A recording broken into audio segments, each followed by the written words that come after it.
Hello and welcome. I'm Dr. Yasmine Ali, cardiologist and best-selling author, and this is my podcast, Positive Vibes on the Sunny Side. Each week, my goal is to bring you uplifting stories and insights to inspire you to live your happiest, healthiest, most positive life. So thank you for joining me.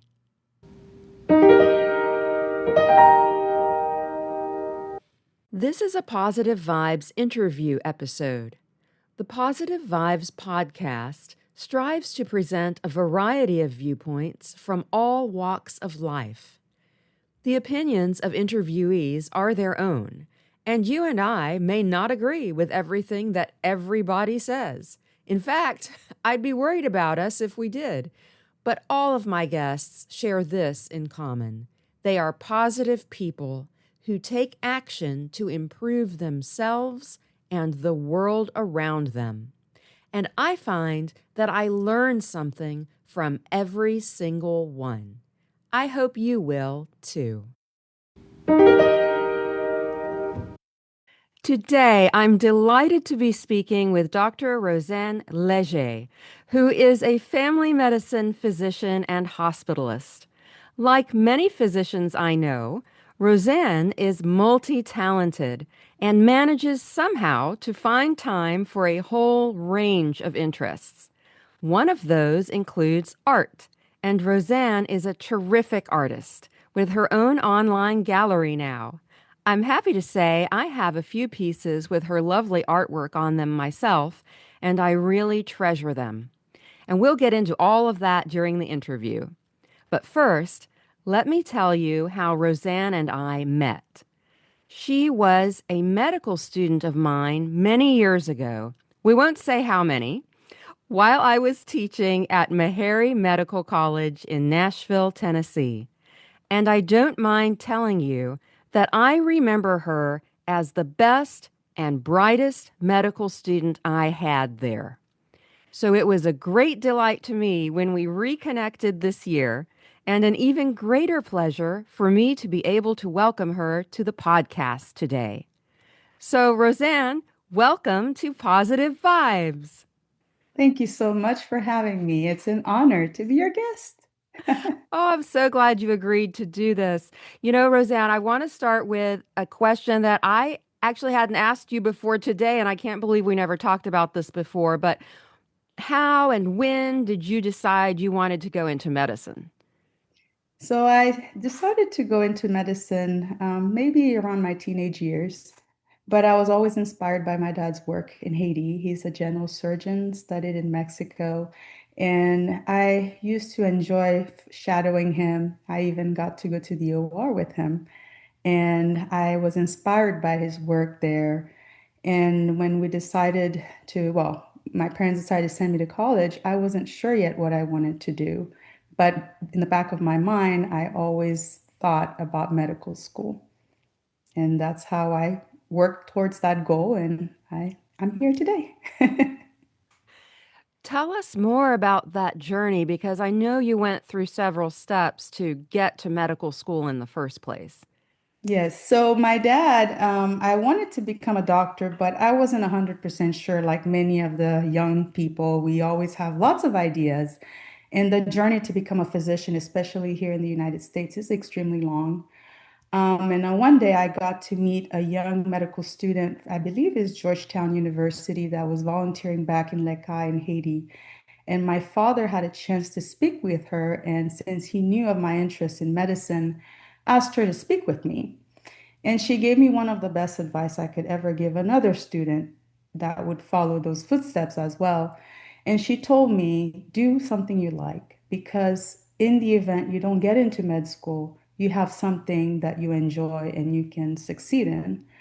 And I was very strong in the sciences. So when I started college, I actually did a class with my brother when he came the year after me, Introduction to Engineering, and discovered biomedical engineering. Therefore, I realized I could combine medicine and engineering together and still be in the medical field in the event I chose not to pursue medicine. And that is exactly what I did, became a biomedical engineer, worked 2 years, 2.5 years as a design engineer while I was studying for my MCATs, applied, and I got in. And this is how I became a doctor.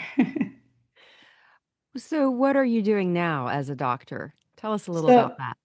yeah, so I'm a family board certified family medicine physician, but I always enjoyed teamwork. Maybe that's my engineering background. And our training at the where I did my residency was very heavy in inpatient medicine. Um, I ended up enjoying the inpatient side, and therefore I chose to remain as a hospitalist. I've been doing it for about 10 years now. And I enjoy working with the different specialties, coordinating care, and being able to take care of the patient in the hospital. So, some of my listeners may not know what a hospitalist is. How would you describe that? So a hospitalist, it's an interesting a way of looking at medicine. Basically, when the patient is sick and goes to the emergency room, the emergency physician will decide whether this patient can go home or be admitted to the hospital. Once they make that decision, they call us, the hospitalist. We're a doctor that works in the hospital. We do not follow patients in the office. And so I go in, assess the patient, determine what the best plan of care is. I admit, and I'm there along the way until I can discharge that patient home or to rehab, depending on what the plan of care is. And did you used to see patients in the office, what we would call in the clinic? Yes, I actually did that for 2 years when I lived in Ocala. It's fun. I did it for just 2 years, but then I went back to being a hospitalist. I enjoy that a lot. Yeah, well, I'm Long glad. hours, but I enjoy it. Well, I was going to get to that. It is long hours, and it's so nice to hear that you enjoy what you do. And I Yes. can see it on your face when you talk about it that you really do enjoy it. And I have to say, there is a lot of burnout in medicine now. You know that, and especially since the pandemic. So to hear a physician who is still practicing and enjoying it is not as common as it used to be. Let me just put it that way. Um, Yes. what do There you are long hours, and I think part of it is because once I'm there at work, I try my best to finish everything, and then when I go home, I'm home. It is a burnout. Part of it, thankfully, I'm able to manage because I am not practicing as a full-time physician. Maybe that helps with the process. I know that I'm there for a set amount of days and then I can go home and enjoy my family and do other things. But yes, you are correct. Being a hospitalist is difficult. And when I'm there, I remind myself I'm here for a reason. I've been at that hospital almost 5 years now. So you see some patients are frequent flyers. They look at you like, oh no, I see you again. Others are very grateful. Some are like, hey, I've missed you. And I'm like, oh, okay. But at the end, it's the working with people that are nice, that support you. To me, that's important. what do you enjoy most about it? I actually like the interactions with the different staff. Let's say the cardiologist, the neurologist, although they're telemedicine, it's nice to bounce ideas and talk about our patient. The nurses, the case managers, I think having good nurses and good case managers help you along the way. But the patients are the number one, seeing their progress, seeing how they're getting better, not all the time because I've lost some patients or transitioned them to hospice, but being there for their family members. I try my best whenever they ask, can you please call my husband or my mom or a family member? I do my best to do it that day or sometimes in the room with them per their request. So I think that's the part I enjoy the most, that interaction with the patients. You bring a lot of caring and compassion to your work, and I've always known that about you, Rosanne, and I can see that that's still the case. I do my best. When you were growing up in Haiti, what was that like? And what are some of the many positive aspects of, of Haitian culture. And I ask this very innocently because, many of my listeners may not know anyone from Haiti. So maybe you could give us an idea about that. So Haiti is an island in the Caribbean. As you can imagine, the beaches are beautiful. I think that's one of the best memories I have are the trips, the frequent trips to the beach. The food, the fruits, mangoes are my favorite. I miss that tremendously. But the culture, the food, the arts, I never truly paid that much attention to the like artwork like I do now. So my artwork is very different than the traditional Haitian art, but they're so colorful. So the culture, the Haitian people in general, they're very happy people. Unfortunately, Haiti, is a poor country and has limited resources. But growing up there, it humbles you. You learn to appreciate what you have. Compared to when you're here, you're like, oh wow, I didn't have that growing up, you know. Yeah, no, and that's something that resonates through a lot of immigrant stories, and I heard that from my own mother. She grew up in Syria and Jordan, and came. I guess how old were you, by the way, when you came to the United States? I was 17. You're 17, so she was probably 5, 6 years older than you were. And that is what she always says is how grateful she was for things that people who grow up here or who were born here take for granted. And I can appreciate that. How many different languages do you speak, by the way? I speak four. In Haiti, the official languages are Haitian, Creole, and French. And my mother is Mexican, so she made sure we spoke Spanish in the house. And she was my English teacher at a young age. Wow. Wow. I didn't know that about your mother either. That's so interesting. Yes. And, your father is an interesting individual too. You were telling me just a little bit about him before we started recording. Could you share that? Yeah, so my dad is a general surgeon. He studied in Mexico for 11 years. He always wanted to give back to his hometown, his country. He was also my Shotokan instructor. Shotokan is Shotokan martial arts, karate. karate. My brother and I were his students, and he even created a small school back in my hometown where our friends had the opportunity to also learn karate thanks to him. Wow. Are you a black belt? I am. Yeah. Okay. Well, we share that. So, I didn't I earned my black belt in North Carolina as Sensei Mo from Egypt. I met him when I lived there and I worked my butt off to get that black belt. I know you did. Oops. Mine isn't.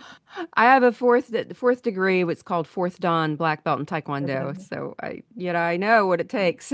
It's wonderful. Yeah, and I Just know one day that I could reach that level. you could, but you'd have to have the time for it. I know. And you stay very busy now. Yes. No, Yeah. martial arts was super helpful. Met wonderful people. I practiced in North Carolina, and then when I moved to Nashville, Tennessee, I also practiced karate while I was in med school. And my sensei there actually now opened a school there for younger kids and adults, and she still practices there. Oh, neat. Who was it? Do you remember? Her name is Natalia, but I don't want to say her name wrong. Oh, sure. We'll put a link in the show It, notes if you want. yes, Pitkovka, I believe. Okay. Well, you'll Natalia. send it to me and we'll get that in the show notes in case anyone in the Nashville area is looking for a good sensei for their Yes, for their we children, kept right? in She touch. We Yeah. actually just texted to, we were texting each other last night. Oh, that's wow. Wow. I love that you stayed in touch.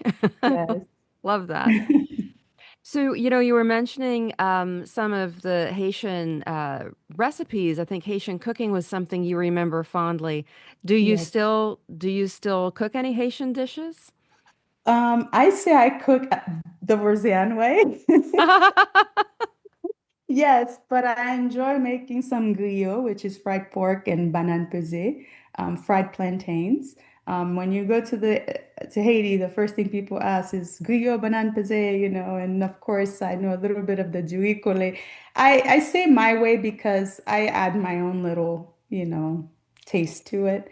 But if you ask me to cook like the traditional Haitian platter, I'm like, it may not come out the same. But my kids enjoy it. My husband likes it. What would the traditional Haitian platter be? So if you are at the beach, that's typically what you would see: griot, banane pesée, fish, lobster, a lot of seafood.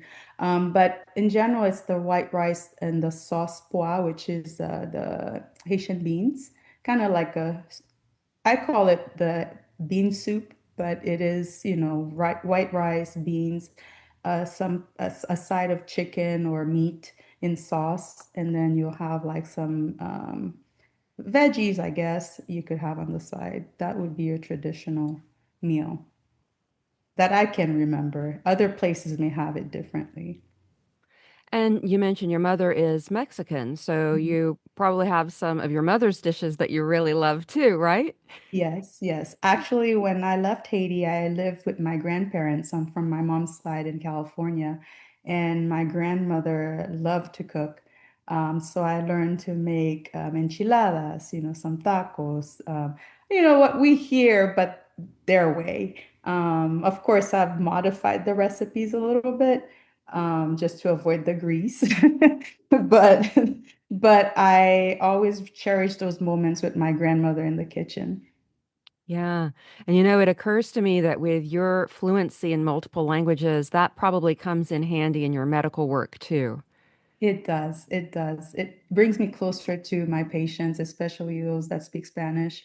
I don't find many that speak Haitian Creole or French, at least during my practice. But whenever I do, it's like a shock, and we start talking, and they get so happy. But then some of them will say, "Oh, parlez-vous français?" And I'm like, "Oui, oui, vous parlez français." "Oh no, that's all I know." And I'm like, "Oh, okay." Well, I got happy for a second here, but I'm happy to see you. So, how do you keep up the languages that you don't use frequently? I mean, because we all know if we don't use a language, we lose a bit of it. So, what do you do to keep them up? Well, the Haitian Creole, my husband and I, we constantly speak to each other. French, when I talk to my dad, I speak in either Spanish or French with him. So, yes, I'm losing a little bit of my French. I'm not as comfortable compared to how I used to before. But I feel like I still use it, same as Spanish, So, although I'm much more comfortable both speaking English at this point. But whenever we are with family, it's easy to pick it back up. We may have some English words in between, but we understand each other. Yeah.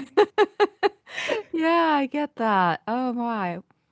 Well, so I want to go back to Haiti a bit because what I remember very clearly about you from medical school was um, something that you did and organized during the terrible earthquake of 2010 in Haiti.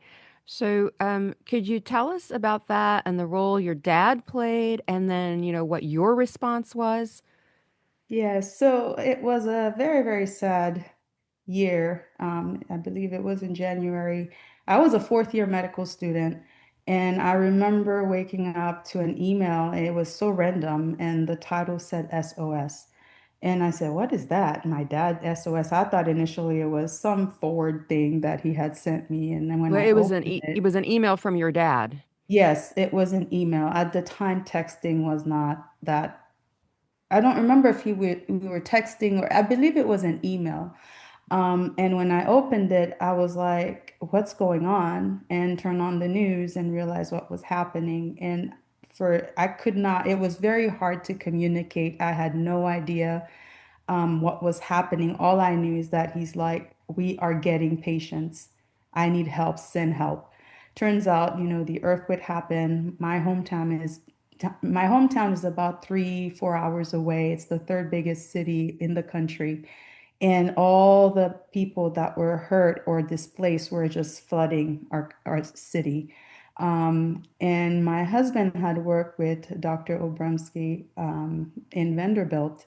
And basically, I reached out to him and reached out to Dr. Beach, who was at the time general surgeon at Meharry, and said, "Listen, my dad needs help. I need anything, whatever you guys have, I need to be able to send." And Dr. Beach, I believe, forwarded my email to, I believe it was the Association of Orthopedic Surgeons. And somebody actually reached out to me. And between all the people that I reached, I was sending blank email, like emails to a bunch of people. I had no idea what I was doing. I was just desperate. And somehow I managed to mobilize lots of tools, instruments, things that were needed in the OR to help all the fractures that were happening because there were lots of ortho cases.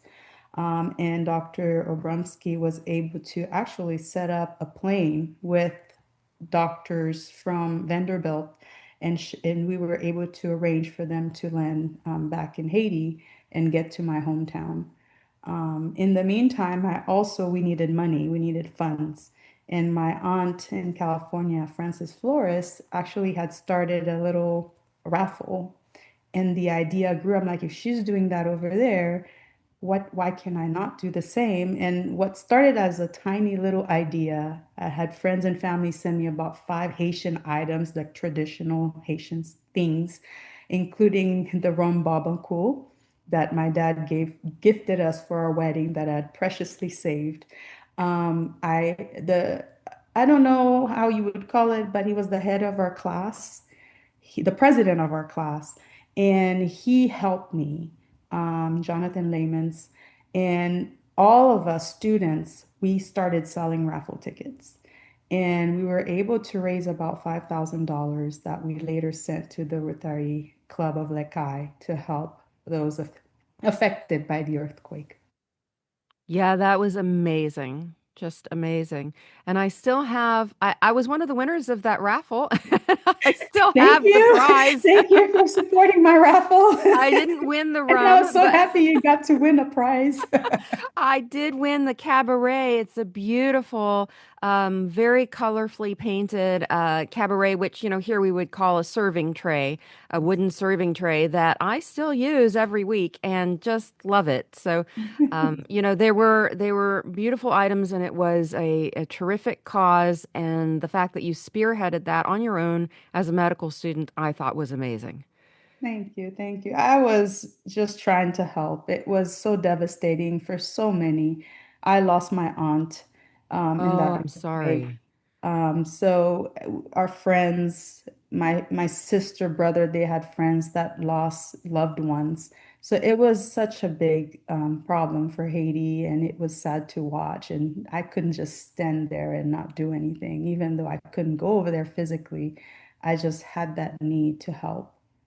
Yeah, absolutely. And Haiti has seen so many tough times. It's that's an understatement. Mhm. But I always appreciate and admire people like you who are trying to do something positive and whenever you can. So that's Yeah, we do. And I think that's the physician in us, we're here to help. Sometimes we can help in small ways, others bigger ways. But I think that's in our nature is to help others in need. it is. It really is. Yeah. So, I want to sort of segue here into your art because does that spring from also being a physician? Does that influence your art? And or have you been an artist always? Or you just tell us about that. Well, honestly, art, when I was a child, we didn't have electronics, so we were very into outdoors or doing things. And I remember one day sitting there watching, I love Disney movies, and one of my favorite characters was Belle. And Belle from Beauty and the from Beauty and Beast. the Beast. Yes. And one day I sat down, I said, I wonder if I can draw Belle. And I drew her. Well, Of course, how it's old were you? nothing. Wait, how I old was were you? probably 13, 14 at the time. Okay. And I was like, oh, okay, well, what about the beast? But they were cartoon faces. They were not detailed, nothing. And so I would always, it's either I was doing puzzles or drawing or reading, actually. I read a lot growing up. So between those three things, I was constantly, trying, but I only tried to draw what I saw. I was not one of those that would just out of my head come up with things.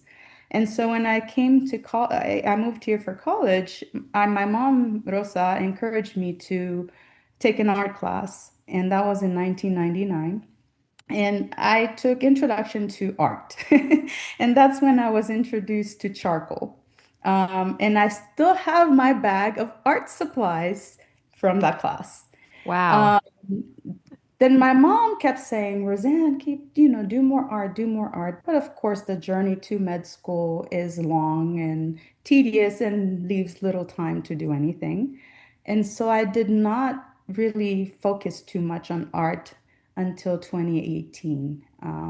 I was working as a hospitalist, but I had gone part-time, and I kept remembering my mom saying, go into art, Roseanne, just try something new. And out of the blue, I Googled art teacher, and I went ahead and found somebody, texted or sent a message, and she replied right away, and met her a couple days later. And she's like, what do you want to learn? But she had told me to bring my artwork. And I said, well, maybe improve my drawings. And she looked at my work and she said, well, you know how to draw. Why don't you learn something different? But I didn't understand what she was saying. I'm like, what does she mean? I know how to draw. I'm sure I can improve this. And she's like, I like oil painting. Why don't we do oil paintings? And I'm like, I know nothing about color. Mhm. And so she, oh, no, I will teach you. And she did. So I bought my supplies, and yeah, oil painting can be a little expensive, but there's so much fun to work with. But what was interesting, I almost quit after a month because right brain, left brain, you want to do things perfectly the first time. My type A personality, I guess. And I did not understand what she was saying. She's like, fill this in. Like, okay.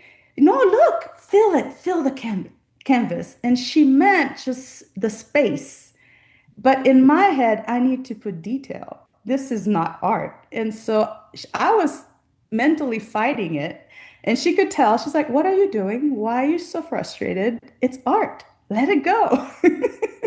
So I kept coming to class, and after 6 months, had my first painting, and I am extremely proud of it. But oil painting doesn't come as easy as my drawings because it does take a lot of time, and I don't know if I have the confidence to finish them. I can start, but I think I need more practice to say, okay, this is done. This is so interesting because it brings up an important point about artists and uh, writers, the same, and people who work on a craft. You have to give yourself permission to fail, especially when you're learning, because how else will you learn? I mean, we don't expect children to be able to read right away at the age of 5, right? They have to practice. It takes many years. So Yes, it's so interesting to me because I hear this from a lot of physicians and other professionals, especially because we've gotten so good in our fields, we've forgotten what it's like to begin at the beginning and to learn something new. You can't know it all right away. So you and it gets definitely. you have to be prepared to be frustrated and work through the frustration. And when you end up on the other side, you're so much better for it. Yes. Oh, I learned it. And, I think as an artist, I didn't, at that time, it was just for fun, trying to figure out what, something different. And my art journey didn't truly pick up until 2020. And that is actually an interesting journey, and I'm grateful it happened for me, because that's my outlet now. This is what distresses me. This is what makes me happy. But it was weird in 2020. I was bored and decided to watch a YouTube video of an eye. And of course, it came out. I was, oh, wow, I can draw this. This is interesting. And I said, if I can draw an eye, can I draw a face? And with my engineering background, I started doing lines where I would use them to draw to scale. And it's so weird how I started drawing portraits compared to now. But I would draw lines and measure. So imagine an artist measuring with a ruler. It was the weirdest combination, but I managed to get the resemblance of the portrait. And I said, oh, wow, okay. And I was practicing asking friends and family, hey, can I draw you? It was the funniest experience. And we would come out and say, it's close, but not that close. But then it was the weirdest thing happened. The pandemic hit. And of course, we're all in shock. We're like, what do? We have to stay home. We can't go anywhere. And that is when I started practicing more. I had time. And all of a sudden, all these physicians in the front line, were there. And at the time, I was outpatient. I was not yet working. And I'm part of this physician art group. And one of the ladies there was, the doctors was like, hey, I have an idea. I want to create a website recognizing women of color in the front lines. And please, would you volunteer? I have lots of doctors, I have their pictures. Just pick some and we will create a website. And I participated. So you can find some of my earlier drawings. And from there, you will see the progress if you visit my Instagram page later. But it's walkfrontlines.com, WOCFRONTLINES.com. And you will see a display of various artists throughout the country, and all of them represent women of color, physicians working in the front lines. And little by little, this is where my love for portraits came about. I did not know I could draw portraits, and I did not know that hyperrealism was a thing. So that is where I started watching more videos and now introducing charcoal in my drawings, because before they were just pencil drawings. So I added the charcoal. Now I only do charcoal. I learned the shading techniques, watching more videos, watching other artists post on YouTube. And that's how I started teaching myself. And later added pastel drawings because it's still pencil, but it's just a different medium. And later watercolor, later what came the colored pencils. So it's just now I just find a subject that attracts me. I'm like, oh, I like this. Let me try to do it and see how it comes out. So, because you work in so many different media, how do you choose which one for a new project? If it's a portrait usually I'll go with charcoal because I'm trying to, and I don't know if it's just me, I just want it to look real. Although my art teacher challenged me the other day, and she asked me, because she's like, you're one of the best portrait artists that I've taught. I see it as a huge compliment, but I honestly, for me, I'm like, I have so much more to learn because I've seen hyperrealism and I'm like, I'm not that close, but I think my art is good, but she thinks otherwise. She really loves my work. And her great granddaughter was born recently, and she's like, before I left, because I moved now, and she was like, I want you to draw my great granddaughter. And I said, oh, okay, I'll do it in charcoal. She's like, no, I want it in color. And I looked at her, and I'm like, color? And she's like, you can do this. Have fun with it. Have fun. And I said, okay. And needless to say, it took me months to even want to start the project because I did not have the confidence to start it. And finally I did. And I picked pastels because they're close enough with the charcoal feel. There's still a pencil allows me to control and be able to put the detail in it. And so it is, I think that's how I pick what I want. It depends on what the project is. If it's like right now, I'm working also on a boat, a Haitian boat painting, that's in oil. Again, I feel like I can work with that medium for that particular piece. I think it's just a feel. But yeah, portraits in general are for me charcoal. Everything else I can play with other media. Now, people ask authors this all the time, so I'm going to ask you, where do you get your ideas? When you're not having a commissioned work, how do you decide what you're going to work on? Like this boat, the Haitian boat. When did you decide? How'd that come up? Why work on that? So that's a good question. And I guess if I go through, my sister had this picture on Instagram and I saw it. I said, "Oh my God, I want to draw this." And I asked her, "Can I use your boat?" Yes. And I went ahead and started. But now this boat has been in the making for years now. I still haven't finished it because I don't have a lot of time. And oil painting, because of the fumes, I cannot do it inside because I have kids and I don't want them playing with the fumes or the oils. You're supposed to coat your hands to protect, kind of cause a make a barrier so the oils don't penetrate your skin. And so at the time my son was younger, I was afraid that he would touch my things, so I paint outside. And right now it's too hot. So I'm waiting for a cooler time to work on this one and hopefully finish it this year. So Are oil you painting are fun, paintings are fun, but I can't work on them regularly and I can't watch my kids if I'm outside. So I do a lot more charcoal and pencil work Yeah, indoors. yeah. Are you working on some charcoals or pencil work right now? I actually just finished the great granddaughter and it's the pastel. Yeah, I literally just shipped it this week, but I'm very proud of it. She loves it and I hope her parents like it as well. Oh, did you do this from a photo that she sent you? Yes. So Okay. I cannot draw out of my imagination. Well, I've done a little bit. I need a little guidance, but she sent me the picture that she wants. She sent me two, and she's like, pick whichever is easier, has more details. So when I do portraits, it has to be very clear. I have done portraits from pictures that are not as clear, and they're so much more challenging. So, but yeah, no, I usually look at something and I can add my own creativity, but I have to have something to start with. So you do the nonfiction equivalent. So instead of writing fiction, you're nonfiction. If I were going to like translate it in my mind as an author, you do So what's I real. tried abstract art.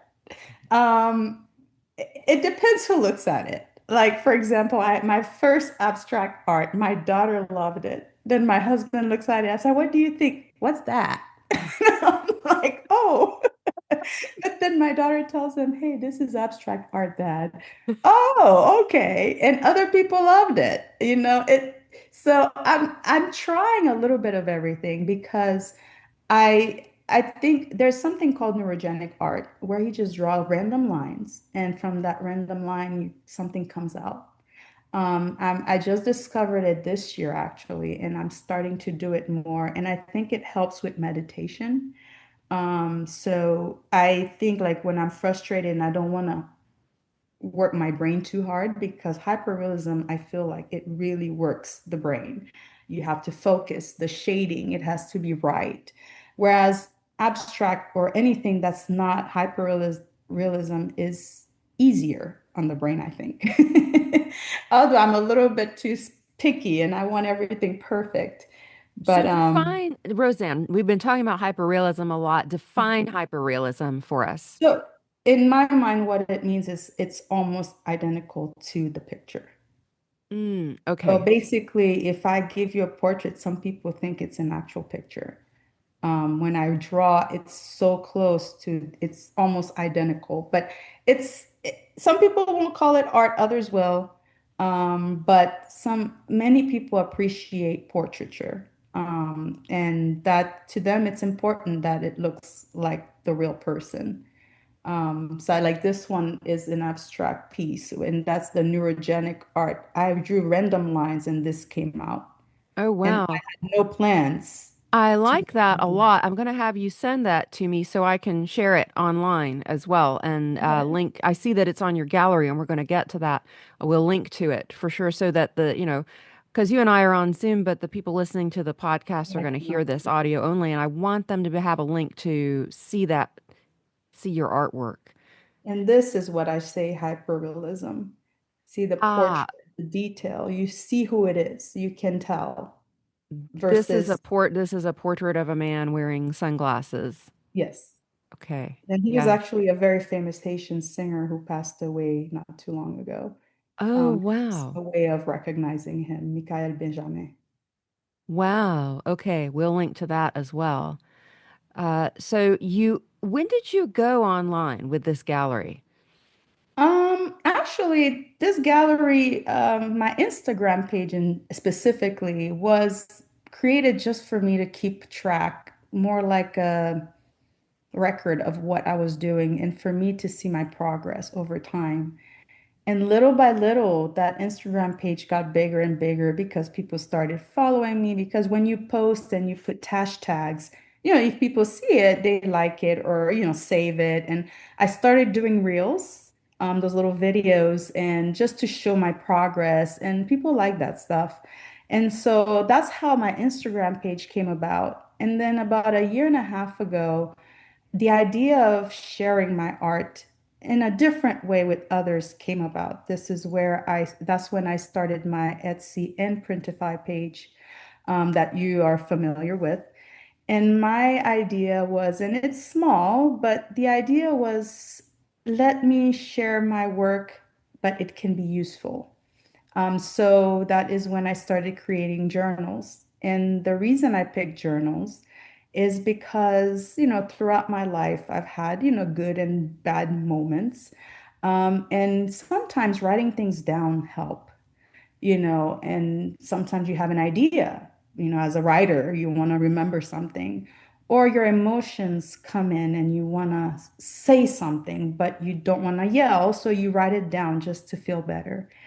And weight, my weight also has been a thing, the weight loss journey. So for people who have weight problems, sometimes journaling how much they eat, things. So that's how I started creating this journal. But I didn't want to focus on one area. I wanted it to be generic. So you could use it for anything. So I created the journals and used my own artwork as inspiration and different designs. And I want to attract younger people too, teenagers, young adults, especially those that go to college. If they want to have a little journal where they want to write things, it's a cool journal. It's cute, at least in my eyes. And No, that's they're how it beautiful. started. I have two of your journals and they're absolutely beautiful. And I showed that picture in my one of my newsletters this summer and I'll put it on our on the web page here too. So absolutely. No, you're not imagining that. They are beautiful designs. Thank you. And thanks for the support. Well, speaking of that, have you done any in-person sales? So, two of my artwork in particular, I participated in three contests, art contests, at 3 different years. It's the same one as the Magic Valley Art Contest in Idaho. And the first two won fourth place, but my third one actually sold this year. It's my little frog. I did not expect my frog to sell, but it sold. Congratulations. I have Thank seen you. that frog. You posted some pictures of it on LinkedIn, I think, and when it won, Yes, and I was not it surprised that it sold. It's it a sold. great It didn't painting. win this year, but it made me so proud that it was my very first real like big sale at a facility, at a gallery slash place. But I have also printed journals. I also make luggage tags, passport holders, and different items. And I've done small markets. So to answer your question, yes, they're prints, but not, they're still my art that I get to share with others. Yeah, I think that's a great idea that you were able to put this out in a way that so many people can enjoy your designs and your artwork. Yeah, I We're like going to it link to when that that happens. also in the show notes. But what is if you want to just say it out loud, the link to your gallery, the one on Printify, let's start with that. So it will be Rose Gallery 24. So ROSEGALLERY, with the numbers 24 dot printify dot me. Printify will be Printify.me. Great. Okay. And again, I will definitely link to that. And I encourage everyone to check out Roseanne's artwork. It is beautiful and it's happy artwork too. That's what I've found. I I love it. try to make it colorful, and sometimes, you have the charcoal, but I still try to find subjects that are pleasant to the eye. Well, I love the charcoal as well. You have a charcoal wolf drawing and a charcoal cat. Actually, the wolf, no, the wolf It's that pastels. is pastels is Yes, those are gorgeous. pastel pencils. The cat was charcoal. It's The actually cat. my sister's cat. You've got your sister, your sister's cat is making it around the world on these journals now. It is Stewie. That's He's a favorite, though. People do like it. don't you love being able to reach so many people this way? I mean, Yes, yes. yeah. It's an honor to, whenever I make a sale to me, like that's such a big deal. And now I understand, artists. So I always try when I go to markets, I try my best to support them because I know what they go through. Sometimes the sense of rejection when people walk through your booth and they don't even look at your stuff. But it's okay. It's a learning. Not everybody's gonna like what you have. But it's actually a very fun experience overall. I've met such wonderful people, and it's here in Tucson, Arizona. It's a very artsy, and people seem to enjoy talking to artists for the most part. That's great. That's great. Roseanne, I want to touch on something you mentioned when you're talking about your journals, and that's your weight loss journey. So, how have you done your weight loss journey? What have you found to be most helpful? Because we know as physicians and just as people in the current society, we know how many are struggling with that. So, what have you done? So my journey is a very special one, and I can relate a lot to people, but I did have a medical condition that caused it, and I actually had Cushing's disease, which almost cost me residency in my medical journey. But thankfully, I actually caught it and begged my doctor to test me for it, although it's such a rare condition. They thought oh, it's a zebra. No, no, no, no. Let's go ahead and test the general stuff. And when everything came back normal, I'm like, please just test for this. So thankfully, it was found, had surgery, and now I have my kids because I was told at the time that maybe I couldn't have kids if they had to remove part of my pituitary.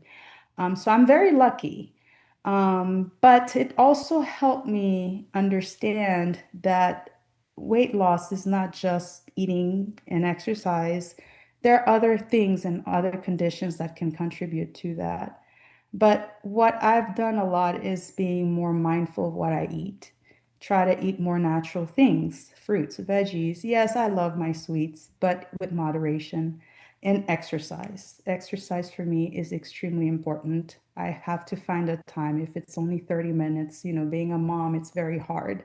Even if it's 30 minutes, I have to do it for me. So I do my best to inspire others and remind them you have to drink, you have to eat, you got to pee, you got to do everything, right? But you have to find time for me, for you, me as you know what I mean? So we are always busy, busy, busy, but 30 minutes in our day is important. If we can give it 45, great. If we can do an hour, even better. The more we move, the better.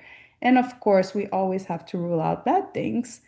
So that's where, having a physician guide us during that journey is extremely important.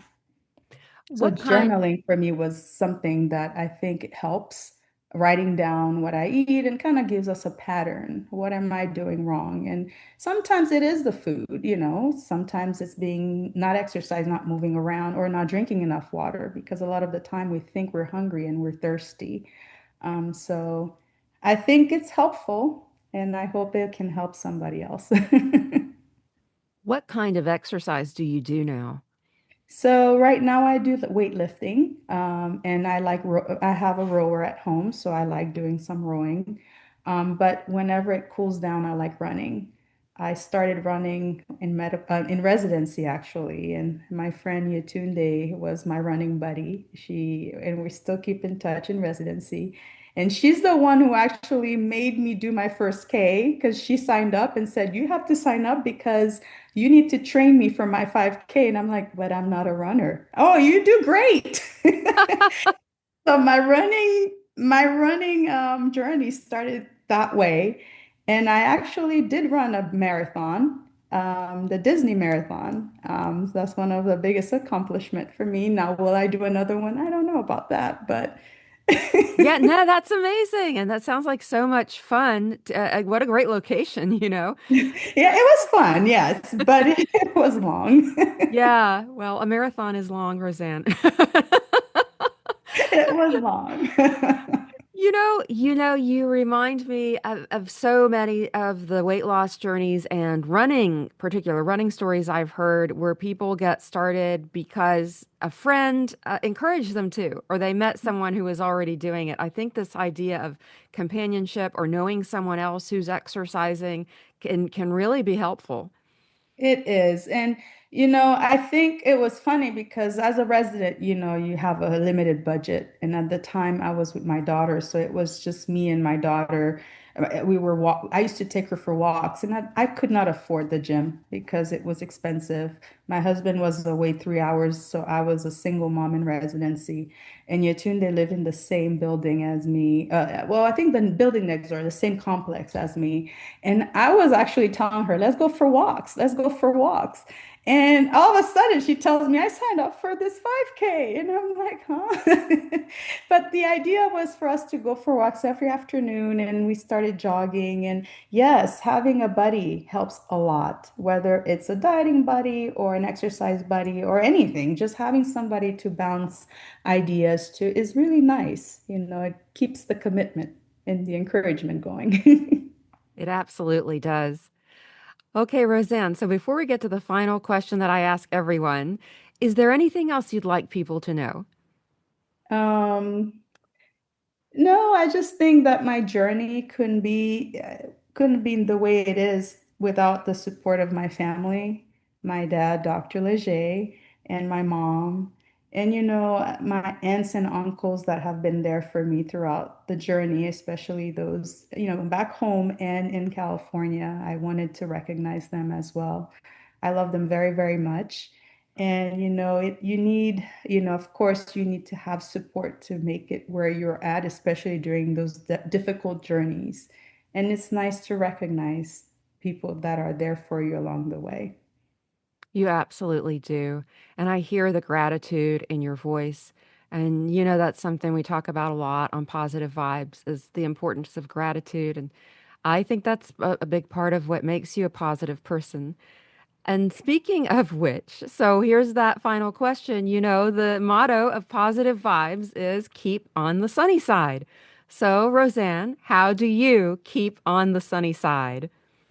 Well, to me is always trying to see the positiveness in people, try to see the beauty around me. Nature for me is extremely calming.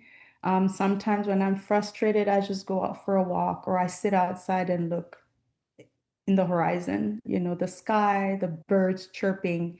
So for me, nature is extremely important. And I remind myself that maybe I'm having a bad day, but we don't always have bad days every day. We have to look at the positive ones. And I'm grateful to be here. I'm grateful to have a loving family and my kids. Remind myself of my kids, and they love me. They come and hug me still. They're not yet the angry teenagers. But for now, I soak it all in and I tell myself, it's gonna be good. It's gonna be good. Well, Roseanne, thank you so much for being on the podcast. I'm so grateful to you, and I really appreciate this. Thank you for having me. This is really, truly has been an honor for me. And I'm glad we reconnected. Oh my goodness, same here. Same here. Thank you again, Roseanne.